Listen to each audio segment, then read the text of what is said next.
আমাদের কেউ বৌদ্ধ, কেউ হিন্দু, কেউ খ্রিস্টান, কেউ মুসলিম, কেউ চাকমা, কেউ মারমা, কেউ পাহাড়ি, কেউ সমতলী, এই দুই সত্যের মাঝে মেলবন্ধন ঘটাতে পারাটাই সমাধানের একমাত্র পথ।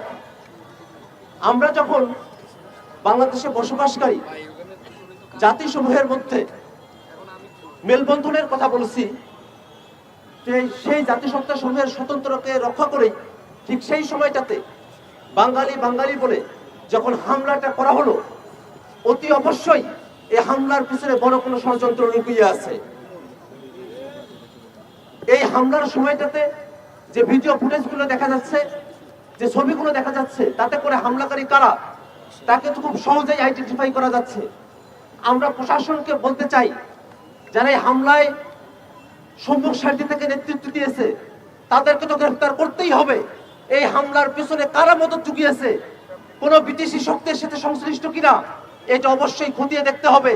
এই হামলার পিছনের শক্তি কারা, তাদেরকেও আইনের আওতায় নিয়ে এসে বিচারের মুখোমুখি দাঁড় করাতে হবে। বন্ধুগণ, আমরা বাংলাদেশের নাগরিক হিসেবে বাঁচতে চাই। বাংলাদেশের প্রত্যেকটা মানুষ তার নাগরিক যত অধিকার আছে সেটা যেন শতভাগ পায়, সেজন্য আমরা আমাদের সংগ্রাম জারি রেখেছি। আমাদের এই সংগ্রামের পথে যারা কাটা হবে, অবশ্যই অবশ্যই জনগণকে সাথে নিয়ে আমরা সেই কাটাগুলোকে উপরে ফেলে দেব। বন্ধুগণ, আজকে আর বক্তব্য দীর্ঘায়িত করব না।